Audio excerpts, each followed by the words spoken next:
আমি আমার মেয়েকে দেখতে পেতাম, আল্লাহ আজকে কেন হাসরের ময়দানে কেন আপনি আমার অন্ধ অবস্থায় উঠে গেলেন? প্রশ্ন একটা আসে কি আসে না? আল্লাহ সেটা ভালো করে জানে। 125 নম্বর আয়াতে সেটাই বলছেন। পরায়াতে ক্বালা রাব্বি লিমা হাশারতানি আ'মা ওয়া ক্বাদ কুনতু বাসীরা। কিয়ামতের ময়দানে মানুষরা বলে, আল্লাহ তাআলা আজকে কেন আমাকে অন্ধ অবস্থায় উঠলেন? ওয়া ক্বাদ কুনতু বাসীরা, আমি তো চক্ষুষ্মান ছিলাম। এরপরে আল্লাহ রাব্বুল আলামিন জবাব দিচ্ছেন, ক্বালা কাযালিকা আতাতকা আয়াতুনা ফানাসিতাহা ওয়া কাযালিকাল ইয়াউমা তুনসা। বান্দারে,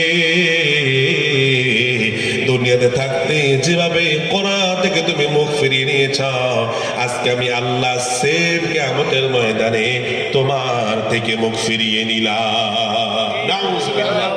আল্লাহ ছাড়া আমাদের সেদিন আর কেউ থাকবে?